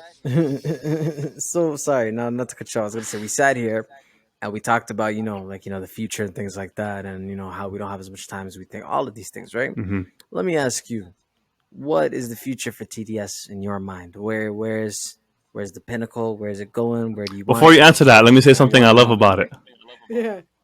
When I see people who look like us, like on a rocket ship to go somewhere, I am both happy and like scared for them because I'm like, I hope that whatever that they're doing continues to go in the most genuine altruistic way, and it keeps going. And it, but hearing you Hmm. talk and hearing the motivation behind everything, and it being your resolve and your true intentions, and how everybody on the team is in the same on the same page, Mm-hmm. I went from it's such they got so big so fast. I hope everything keeps Mm-hmm. going the way that they want it to go, and they don't compromise their morals because there's a lot of money I'm sure coming from a lot of different directions. Yeah. But like hearing you talk now is just like I'm very confident that it's gonna stay true to your vision, like all of your visions. I Go pray. ahead and answer the Of question. course. Yeah. To keep it short, basically world Yeah, yeah. domination. World domination. Oh yeah. World Yeah. domination. Oh Look at me, yeah. Mansa. You just watch me say, "Oh, I'm so happy for you That's guys being funny. humble." She's like, "Nah, world domination stuff." World domination. So look, when I say it, I'm a supervillain, but when she says it, it's You're cool. I a can't get on man. this. Look at the double standard. Look at the double No, standard, You're a guys. man. no, world domination in the sense that I want people to know I want Islam to be reinstated in its true glory. And that's a Mm. huge thing to say, you know? Hmm. I want us to bring us back to I know it sounds so crazy to say this. I want to bring Islam to the golden era where Muslims were rich, Jeez. successful, and they were remarkable. They were the most interesting people in the world. They were Hmm. people that people mimicked and copied, and Hmm. I just want and in order for us to get there, I have to inspire that with everyone to believe Yeah. that's possible, right? So we are doing that by telling stories. Say, hey, look, like there's a way forward. Don't be down. You know, Hmm. like let's think about bigger. Let's be big. Let's be bigger. Let's be better. And also reminding people that like we got here because of Allah. So if we Hmm. get anywhere and we're given a mic and a stage, I will say Allah got us here. Yeah. You know, I'm not gonna say I got here Absolutely. because I'm That's why you talented should. or that. I'm gonna say Allah got us here, and He can get Hmm. you there too. Like genuinely, like you can go there too. There's room for all of us. Success is Hmm. room for all of us, but we have to redefine what success looks like. That's We can't. beautiful. All of our forms of success is based on the West Yeah. on, on non-Islamic ideologies. That's Everyone's facts. definition of success is that, and that's the problem. That's why nobody gets anywhere, That's right? facts. We have to change what our definition of success is, and the dunya will be literally under our feet. There's no problem. You know, it's funny that you say that. You always talk. You talk. Okay, so we have to change the way we view success and view a lot of the like societal standards because we're looking at through the lens of the West. Hmm. But like, you always are tweeting about like how men will talk about 50-50 or like women will have their own Western motives, and you're basically saying come back home. Hmm. You got to change the way you view it and come back home. I have another question. How do you feel about you talk about how we are mimicked? How do you feel about watching like things become trendy in the West Uh-huh. that are like low key Muslim things already, like intermittent fasting? Yeah, but they're not really. Hmm. I told you They're not early or they're all manifesting plagiarism. things. How do I feel about plagiarism? You know what I'm saying? Like, Hmm. Mans are basically I saying feel make about dua, but plagiarism. they're saying it so many different ways. Yeah, No, 100%. no, she said, "How do I feel about Everyone feels Yeah, about plagiarism?" That's plagiarism. the joke of the You know what I'm day. saying? And it's the reality. Even when I read a self-help book, I love self-help yeah, books. me too. Wallahi, everything is Islamic. I said, these people are talking about Allah. They're talking about trust. They're talking about this. These are all facets of our faith already. And I just Hmm. laugh. I'm like, these people done read the Quran. They're liars. You know, like they're liars. They're liars. They're Liars. smarter than Of Facts. us. course. But then I just realized it just affirms me more in my faith. And it's okay. They can. I don't. I mean, what do they say? The best form of flattery is what? This is if sincerest form of imitation is flattery, or right, or sincerest form of, Exactly. yeah, yeah, something like that. I don't know. I As read long as books. we're I don't not know, something following like that. their form of it, and we're following our own form, the true form of it, then we Gucci. They can do whatever they Hmm. want. You know what I'm saying? That's up to them.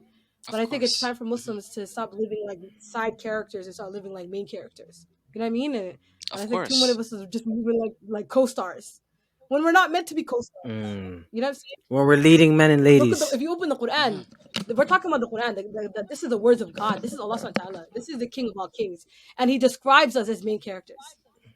Yeah, we live like co-stars. I don't get it. It doesn't make sense. If we really So, believe that the book so is Allah's words, these are His kalam, which is if you really deep that, it's kind of crazy that we have a copy of Allah's kalam in our hands, in our houses. It's His words. It's bizarre to me. Like that to me blows my mind. You know that we can actually actualize Allah Subhanahu wa Taala in print. You know what I'm saying? And here we understand, and the way that He describes us and our religion and what He's given to us and how much he values. Oh my god! Recently, guys, I was studying the story of Adam just to do it again because I love Adam's story. I don't know why. It's a soft spot for me.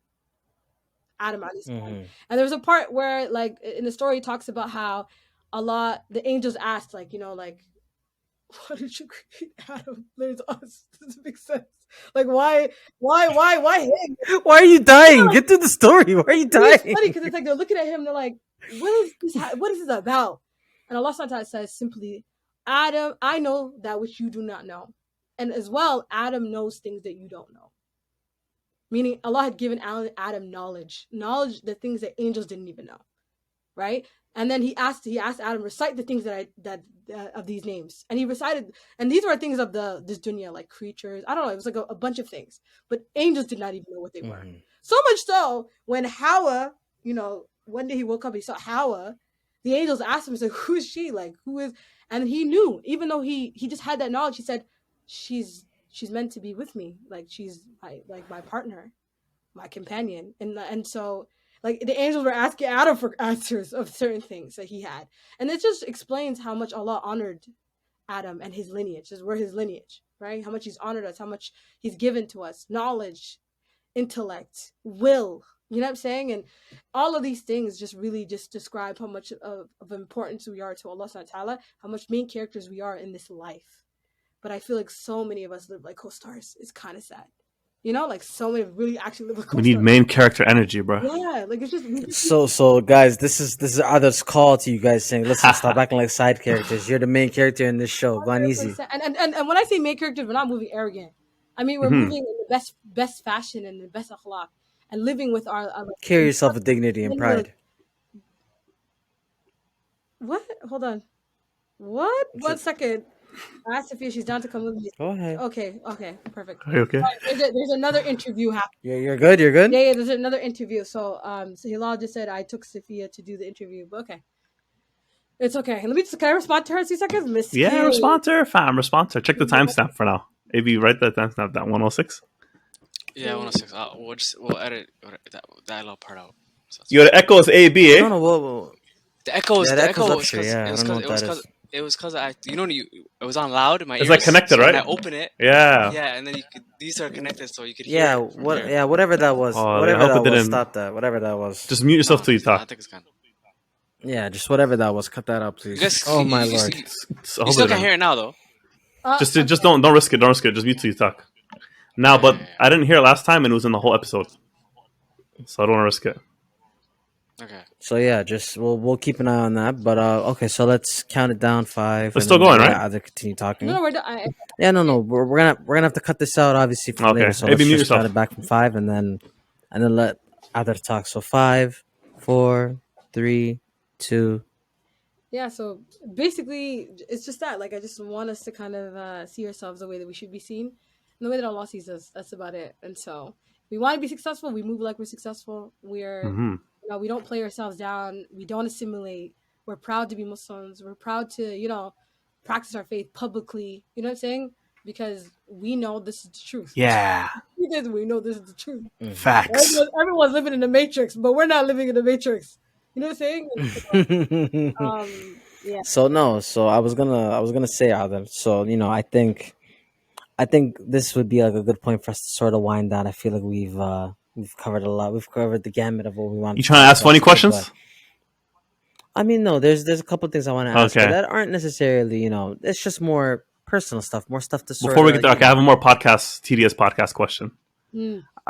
it's a tedious one. It's Wow, okay, let's another hear it. TDS. I've listened to a lot of episodes, but I haven't listened to all of them. So excuse me if I'm wrong about this. But I feel like when I'm listening to the episodes, it's no one's ever like done with their religious journey. Like it's always an upward battle.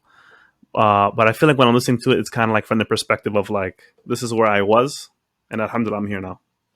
This is kind of like people giving their success story in a sense. And I don't know where you would find it, but like I feel like it'd be interesting and more relatable for some people if they heard like people who are still on the way up. Does that make sense? I don't know if I'm describing that properly. Well, by that metric, ATL. Sorry, not to cut you It's all off. I subjective. think I could sort of.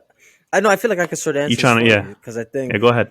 I feel like what Adar's gonna say is, and she can correct me if I'm Uh-huh. wrong. I feel like everybody's technically On the way up. on Yeah, the you're right. podcast You're on the right. way up, technically, right? Yeah, yeah, Am I in the yeah, yeah. ballpark there? Absolutely, I would do that Like, too. Yeah, I think, and something I think what ATL is also saying is that people who are uncertain, like they're still going Yeah, somewhere, they're kind of like, I don't know where I'm headed. If it's yeah. and Like they're still kind of struggling instead of yeah, like when this is what I when came through. when the cat lady found true love part 2 kind of ended that way because she wanted a child, Hmm. but she still hadn't gotten that child that she wanted. Mm. But we did talk about. why are you spoiling it for the Yo, I'm sorry, like she talked. Sorry, guys, but that It's a that it's, story it's, a, really it's a speaks great into what ATL episode. is saying because she didn't get what she wanted, but she realized Allah had given her so much more. That's the way Hmm. she felt. Like she didn't get what Mm. the ideal success story is, but she Hmm. also realized, okay, I can. Success is what you make of it. So it's about perspective. That's true. So Yeah. yeah, yeah. Mhm. So we're trying to tell stories, and we're trying to tell stories of women who are older too.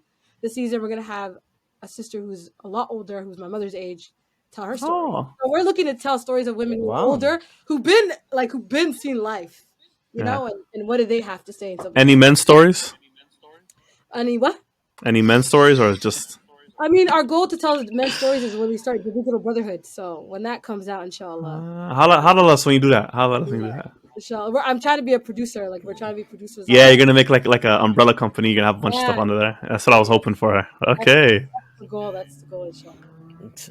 Trust me, we're not getting that call. Let's move on from it. We're not getting that call. Why would you say that? We're not getting it. Why would you say that? We're not I getting think that we will. call. Anyways, yeah, go ahead, Life. Well, you never know. We'll do auditions. All right, we'll see. If I have That's to nice. audition, I'm already not there. If I have to audition, I'm already not there.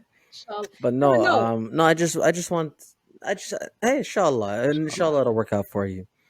No, what I wanted to do is basically just give you sort of some rapid fire stuff. So like obviously, you know, we're Western products. We're all like people who grew up here. We're all from here, whatever, Project whatever. babies. And we have us.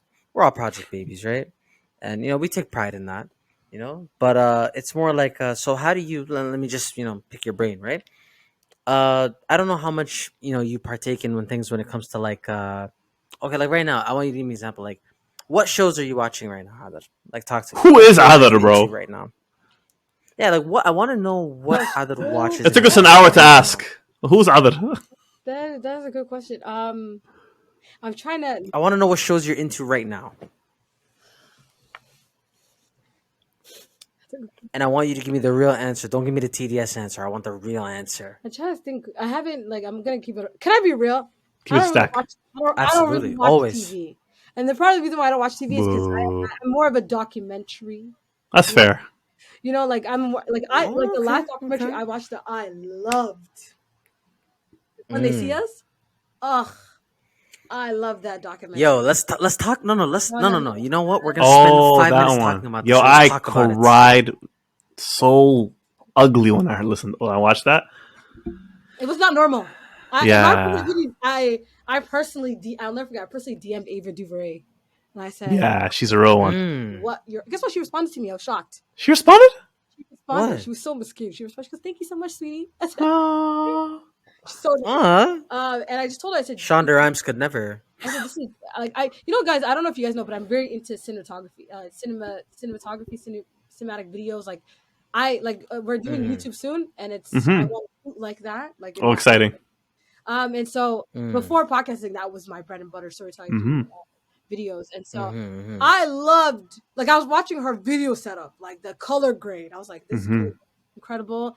I just loved how she displayed that story, how she put it together. But personally, those kind of documentaries are the ones that I centered around real stories, and it makes you want to think about life. Like, I was thinking about life after. Though I'm glad because I want to talk about it a little bit with you because when people, and it's good because it's on a podcast, so people will be forced to listen to it. But no, it's good because whenever I want to talk about this, and EB's a witness, whenever I want to talk to people about this show, they're always, it's one of two things: either yo, I couldn't finish it because whatever, whatever, or two, the same generic answer of, oh yeah, it made me sad. Like, no, mother, I want to know more.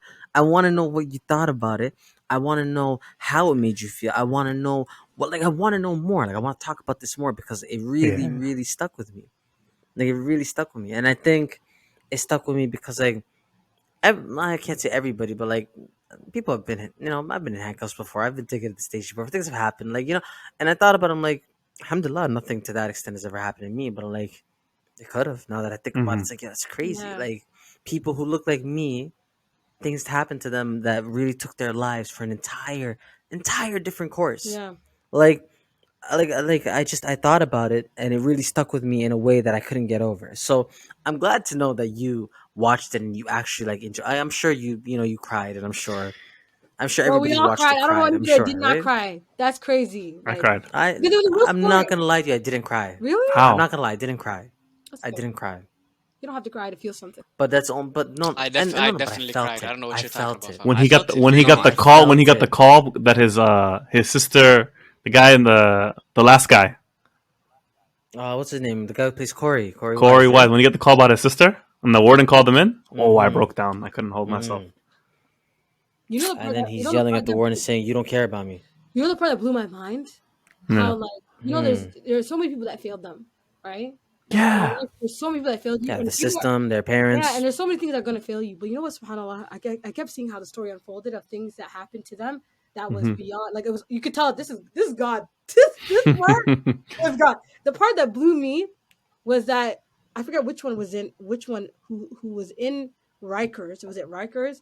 And he met the person that actually committed the crime. Corey. Oh yeah, Corey Corey Wise. Wise, Yeah, yeah. yeah, That's Corey not Wise. normal. That's Yeah. God. How, that's mad. That's That's crazy, Wallah. a Mm-hmm. mad situation, because I was like, after everything he went through, and he's at this point, he's accepted how his life has turned out. He's now The face to guy, face with the the person who guy not caused only him caused all it, but he this. admitted that he was the one that did it, and he was in the same And prison. That's not normal. God, I don't It's care what it is. not. That is no, you're Allah right. That's Subhanahu wa Ta'ala. divine. That's divine. That is Allah Subhanahu wa Ta'ala. Like, how that story is being. There's stories that writers write. There's stories that video write, and there's stories Allah writes. Allah is the best of writers, right? And that's the part was all him. Yeah. Because how else can you describe something Mm-hmm. so miraculous? That was considered a miracle, right? Like, that happened, and he Like it saw wouldn't something. sound realistic if it wasn't a real story. How magical it was. It was insane. And then Yusuf Islam, I think it's Yusuf Islam. I don't forget his name. Salam. Yusuf Islam. Yeah, Yeah, yeah. he talks about, like, Yusuf Salam. yes, Yusuf yes, Salam. he talks about, like, how Allah played a role in his life. If you follow, I went and followed everything. Mm-hmm. And I went and followed him. Oh no, I went down the rabbit hole. I Yeah. looked into all of their Yeah, lives. I went into the rabbit and hole. subhanAllah, he uses Allah subhanahu wa ta'ala to describe his situation, how he tested him, and he used, like, subhanAllah, he used Prophet Yusuf as an example. Prophet Yusuf was Mm-hmm. unjustly incarcerated, and talked about that. I was Mm-hmm. like, like, no matter how everyone's trying to understand and justify what happened to them, obviously Yusuf had the best, like, summary and context. Did you watch the interview they did with Oprah after? Yeah, I did watch it. I was obsessed. That believe it or not, that one might have been a tougher watch Huh. even in the film Yeah, itself, yeah, Because it's them. because they're talking to the actual you five. talk and you see them cry. You see, and you can see how You know, Corey, like, and his life changed. Things happened yeah, to him in there that he can't undo. Uh, and it's beautiful because he said something specifically. He was like, I didn't know it at the time, but I was poetry in motion. Hmm. And I don't know why that really stuck with me. The man said I was living poetry in motion. All the things that are happening, me being like poetry in motion, it stuck with me. that's Oh, that's beautiful. And to hear Antron talk about how his father, because obviously his father played by the late Michael K. Williams. yeah. Shout out to Omar Little. He's talking about how his father turned his back on him, right? Now we see in the movie that his father just wanted to get him out of whatever, right? But in the mind of a 14-year-old or 15-year-old, he's thinking, "Yo, this guy told me to give myself up to police when I was innocent," and he's talking about it to Oprah. He's like, "I'll never forgive that man," and he turned his back on me, and he's a cat. And I'm not gonna lie to you, Dad. There's certain things that just really me is nice, things that just Mm-hmm. hit me in the chest. You know what I mean? And it's beautiful because even through that pain, you could see it. Like you said, poetry in motion. You could see the gears turning. No pun intended. You could see these things happening and changing, and it's just, oh man, I'm glad you brought that up, man. I'm Yeah. really glad you brought. I didn't think Would have today never was gonna be a guessed you day would that have we're brought gonna get that to up. talk about that. Yeah, because I love stories. Yeah. Obviously, I love emotional stories. That to me was a ride, and I've always. I think you might be an emotional masochist. I took it. I You might might. You be, Wow. might. but because I'm obsessed with like storytelling and the way that it drives you. Because everybody watched that and left thinking about their lives. Everybody was thinking about themselves, and I felt level of anger I've never felt before. Yeah. Genuine anger, Mm, genuinely like I was like, this is the most unjust thing I've ever seen. You know, because they were mm, kids. Like unjust things happen to adults, but when it happens to kids, yo, yeah. it's just it's so scary. Damn. So yeah. I guess you not being super into TV shows. Like, what about like Give it up to what Adr kind of like to take what a kind of movies question. are you into? To give it up to Adr to take a And question. really Like, spin it, right? yo, nice. Yeah, Give it up fam. to Adr to take a question. Like, what's your favorite TV show, and make it emotional. Yeah. And you know what? I knew she would. What a This is talent! What why. a This is my talent! Oh, friend. I mashallah. knew she would. I knew she Oh, would. lit. I knew What you she asked? What would. type of movies do you like? Here we go. I was gonna ask. No, you know what? If she tells me something emotional, we're deading the episode All right right. here. Well, Because I'm expecting her to say, I enjoy comedies, I enjoy adventure movies. If she says to the emotional stuff, I'm out of here. Oh, you know what I love? I love the okay. Patriot Act. What do you love? What? Hassan Minhaj, the Patriot Act? Patriot Act with Hassan Minhaj, Yeah, right? yeah, yeah, yeah, Yeah. I Great enjoy him. show. I yeah. actually, Can we talk about that guy for a second too? Can we talk You about seen a him? picture of him at Tarawih recently? I don't like the jokes he makes about Islam. Don't get me wrong. I think Yeah. he doesn't have those limits and he needs to learn what those are. But the way that he explains world issues and the comedy and about world issues, oh, I enjoyed it. When he talks about religion is when I have a problem with him. But when he talks about like world issues and world leaders and climate, Mhm. I found that thoroughly entertaining. Thoroughly entertaining. No, no, Adad. I don't know if you watched his special that he did, Homecoming King. I don't know if you watched I've that. seen that. But like he talked about like living, because he was living, obviously he's an American, right? He was talking about living in a post 9/11 world. He was like in high school and whatever, right? Yeah. And I'm not gonna lie, I think you would, well, just give that a listen. I'll send you a clip of it after, but listen to that. And no, like I noticed like there are more and more Muslims in the media now, Hmm. and there are more and more of them like popping up here and there, and they're obviously unabashedly Muslim, which I'm perfectly fine with because we need that. Um, I do believe that Hassan Minaj, maybe the jokes are here and there, whatever, but I believe that he's a Muslim who's in the public eye, who's like the closest representation to like regular people like me. Yeah. Like right now, like me hearing stories on TDS, right? A lot of these people, like their stories, I can relate to because I understand. Like being Somali, a lot of them, I can relate to majority of things that are happening. When I look at a guy like him, I can relate because as a Muslim who's not necessarily at the peak of his Muslimhood, I get it. You know what I mean? Like there's certain things that relate to me on that level too, and there's certain things that sort of, you know, in the back of my mind that I think of, right? But no, the Patriot Act is not only well informed, well written. They almost got slapped with a Cancelini by Saudi. They I don't know if did. you guys know That's about that. It almost. was crazy. They got. It was, They got taken out of Saudi. oh yeah, Yeah, because they talked they about got taken Saudi. off of Saudi Netflix, right? Yeah, because they talked about Saudi, right? I remember the What? joke he made. W- He said, "They took me off because I'm anti-Muslim or I'm against the deen," and he's Muslim, so he's like, they have videos of intercourse on their Netflix. There, they have witchcraft on their Netflix. There, they have everything against the But deen. I'm the But I'm the anti-Muslim. anti-Muslim, Me. so they left, took off my stuff. Yeah, that didn't make sense. Yeah, it's. I mean, it's layered, but I like It's a slippery I slope, like his right? delivery. I like the narrations. I think what I'm really a fan of is his team and the work they did with the Patriot Act. That's what I Yeah, like. I can tell. I can see the work ethic they Hmm. did, it's a and I lot of use work. it as a form of inspiration. Like I was like, oh, I like how he did because he does narrations too. Like when he goes on the Hmm. stage, he narrates a story and the way that he organizes it, I enjoyed it because it was very digestible. And so I aspire to make like Islamic content, like spiritual content, very digestible. Like that's my goal. I don't want to use big words and heavy words and things that people. No, just make it palatable, make people able to understand the information. Yeah, Yeah, absolutely. because the way to retain information is to make it level to the people you're talking to. Yeah. Like, if a nuclear physicist explains the nuclear physics to you and uses words that you understand, you'll automatically grasp it better than him using big thermodynamic words and things like that. You know what I mean? Absolutely. It's all about relatability, and Adad, mashallah, you are great at doing that. I think is the selling point of TDS. I think it's the selling point of you, relatability, Yeah, I'm and trying we not to can't cringe. thank you enough. I hate compliments, guys, and I'm trying to just want to give you Listen like to cringe. you're getting it. You're getting it because God forbid it's the last time you and I speak, and the last time you speak to anybody here. Oh, I'm not gonna let you leave here without Yeah. me telling you, without us telling you how proud of you we are. I appreciate it. Oh, 100%. We're so proud of you. We're also your biggest supporters. Like like anywhere I go, like I'm always talking about your podcast to my cousins, to my family, to my parents. Anywhere I go, I'm spreading, like it's amazing, like unbelievable. I just hope you keep going. I hope you guys don't stop. I love all the stories. And God forbid if you do with me, and we would do our thing. So I put him on your podcast, and then he came to me and he had a weak moment, and he was kind of sad. He was like, "Yo, fam, I don't know. I keep Googling it, and I don't know like what resources are the right resources, but like I don't know who else to ask." He felt comfortable asking me because we had like our lives were in such parallel. He's like, "Yo, fam, I don't know how to pray," and I'm like, you know, and I try to like.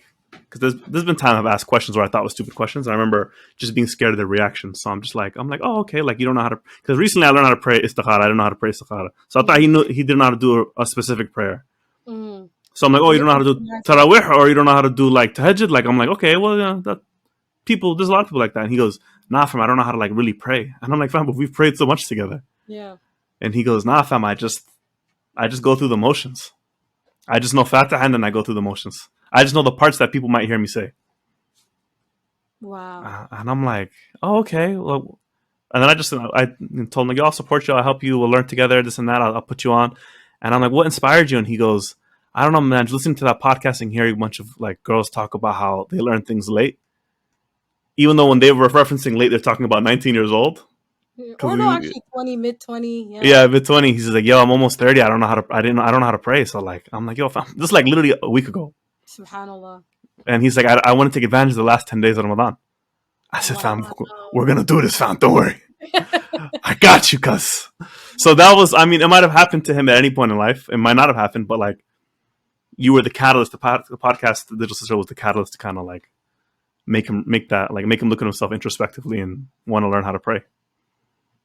And it just made me wonder how much other people are just embarrassed. Because I didn't know how to pray istikhara. Someone was like, there was a big decision we had to make, and then someone in my family was like, okay, just pray istikhara. And I was like, okay.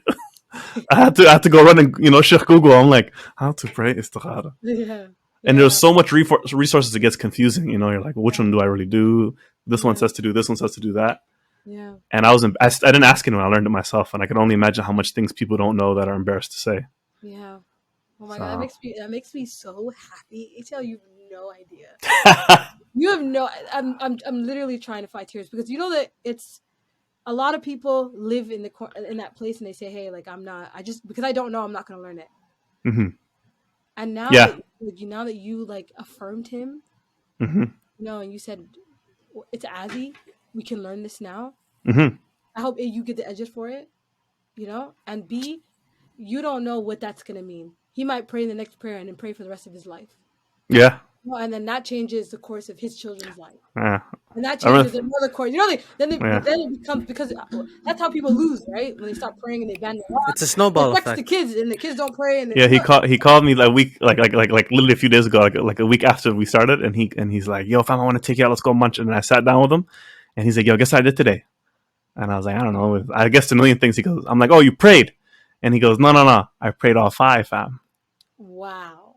And I'm like, and I had to put myself at his level. I'm like, is this the first time? He goes, yeah. And then I had like childlike, I was just so excited. I was like, yo, we started jumping. 2 grown ass men, bearded men, just jumping like, yo, prayed 5 times today. That That is Yeah. really remarkable. You know that's Yeah. what that's like real change. Like that's real. That's what real meaningful stuff is. Like like it's probably like imagine he never felt comfortable to come to you. And Subhanahu, what even blows my mind is that because you shared the podcast, he felt open and safe for you to tell Hmm. you that. Hmm. And that's the part that blows my mind. That the podcast is like a prerequisite for people to know, okay, this person's a safe place. Yeah. Because they listen to this podcast and they're clearly open minded and they're clearly understanding, Hmm. and because that's a community we created, right? What made him And feel comfortable yeah, is because I told him, he's like, well, what's the point of this podcast? It's digital. There's like a barrier from it. It's like, this is a sisterhood fam. What am I going to yeah. learn from this? And then I explained it to him, and then he's like, I'm like, oh, you learn it's religious, but not religious, and I told you, people are a lot like me. They see sisterhood in the yeah, thing, and they're like, "Yo, this is not that's for the okay. That's dogs. okay. I'm It's an out of amazing here." name, but But that's okay. Yeah. That's I think okay. yeah, I so, think I think it was intentional because when you name something, you should name it what you intend. hmm And my intention was to unite women because women are teachers. Women are teachers of Ummah.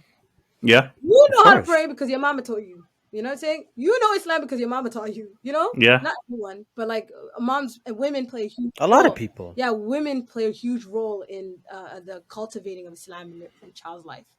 I hmm needed to empower Hmm. women first if I wanted to make a real change. It's my And thesis. and If I'm I with really that. want to change the world I'm with that. in men and women's lives, I have to empower the women of tomorrow. what, what And I'm what with made him that. feel comfortable was like, first I was vulnerable, so I shared something. Actually, see, I can be vulnerable. So first I was vulnerable, and he was like, well, what's so sick about this podcast? And I'm like, oh, the storytelling, the this, that. I gave him the surface level stuff first, and then he's like, well, okay, but past that. And I go, fam, do you know, I took this class with KBW, the first step Islamic like knowledge class. And I remember learning, and you always reference it, and it makes you think about the class. And it's like, oh my God, I Yeah, know that. yeah. It's like one of the people who get shaded in the day of judgment are people who love each other for the sake of Allah. So I don't think I consciously ever thought out loud or really like put intention behind saying I love this person for the sake of Allah before hearing that in the podcast and before I hear I'm able to say it. Hmm. I never consciously thought that. I was like, wow, Shout out to Big Bro. yeah. So I told him that like that's how it kind of changed. And I said, yo, I told him, yo, fam, I love you for the sake of Allah. I love you for many reasons, but also for the sake of Allah. But I wouldn't have had that thought a year ago. So that's one of the things I learned. And also, he's looking for a wife. So I told him like, yo, when we look for wives, I said, what do you want to look for in a wife? And he gave me this whole laundry list of things that everyone says. And I go like, you have like everyone wants a religious person. You know that whole halal haram ratio Twitter thing. But it's like I told him like I never. I love that so Yeah, yeah, much. yeah, yeah. I said I never really like. It sounds crazy. I told him, yo, before when I used to look for a shorty, her religiosity would be like how she presents, not really like the way Who she who she is as is a as a person. person. You know what I mean? So people want the proximity to looking mesquite or being mesquite or like she's a good girl, her reputation is nice. People want the image, like you said. They just Yeah, want the I image, right? was I was people, right? So I'm just like I just want a girl who has a good rep, who's a good girl, and she's mesquite and whatever, and like she's religious, but like it was kind of like an after thing. But like it used to be Surface level it was stuff, surface though, very right? surface. So I told him after I started looking for like women who are like actually more religious, who practice it and like you know things of that nature. He was like, "Oh, okay." He goes, "Oh." So he just saw how I was talking differently and acting different because we would talk about a million different things, but never Islam. So he got that little my vulnerability and sincerity gave him the spark of inspiration to come watch you broadcasting your vulnerability and sincerity, and then made him change his life. Wow. So it's like you're starting like a whole domino effect. Well, that's crazy. Yeah, And it's so crazy because it doesn't just include me, but it includes you. yeah, It includes like a lot of people, in order to usher people in the right direction. mm-hmm. But you played that adapter. You Yank, told them about it, and then you had the conversation afterwards. You yeah, know, so I couldn't do that. You yeah. did that. You ushered. You were the contact. Thanks. And so it's a big deal, and I want to exacerbate for you, ATL. This is a big deal, and that action, that single action that you did, hmm and if it was done out of sincerity, could be the very thing that admits you to Jannah. Oh, It could be okay. the very thing that you're gonna I be saying, know. "Oh my God, thank God I did that." Yeah, Thank God I did that. Like, yeah. somehow like Allah admitted a woman who gave water to I think it was To a thirsty dog, a right? dog with her shoe. Yeah, I heard about that. She No, was she living a lived a life life. that wasn't No, she lived a life necessarily of sin. favorable, No, right? she lived a life of sin. Yeah, You know, yeah. Hmm. like she lived Mm. a really, A less than favorable life. Yes, yes. and then just that one act, like that's who we're talking about. That's who Allah we're talking about.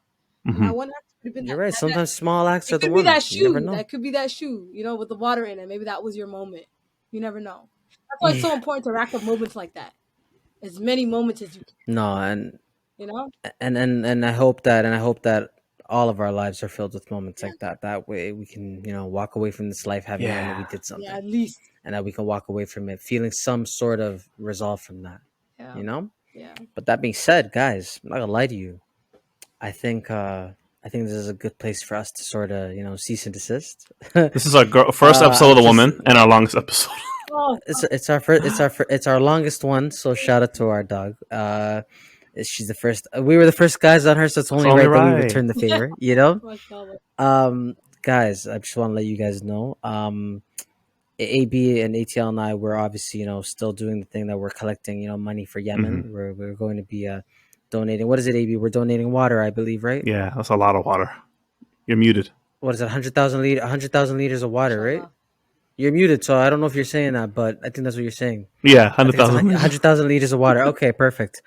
So please, guys, give what you can, and I mean, our good sis will tell you, like we're on the up and up. We're very, we're very legal. Yeah. We're very legal. We're all above the table. We might be some project babies, but we're all above the table. We promise.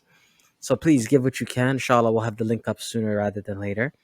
Uh, Go check us out on Instagram, on Twitter, on all those things at Switching Gears Pod. We're gonna be posting clips of this episode to TikTok, so you guys can check that out too.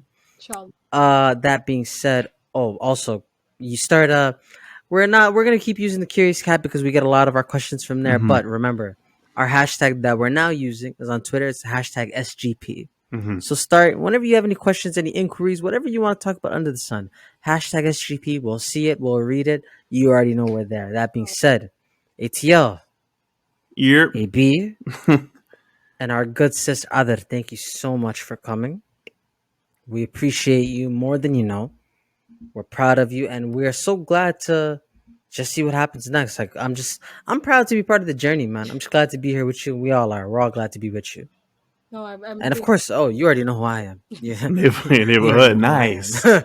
I don't have to Yo, say it. But thank you you, already Adel. know who I I thank you. am, Thank you for right? coming on so much. well, thank you. Guys, thank you for having me. And again, I've said this to you many times. I'm very supportive of you guys at Switching Gears and whatever you guys need, inshallah. I would be more than happy to help.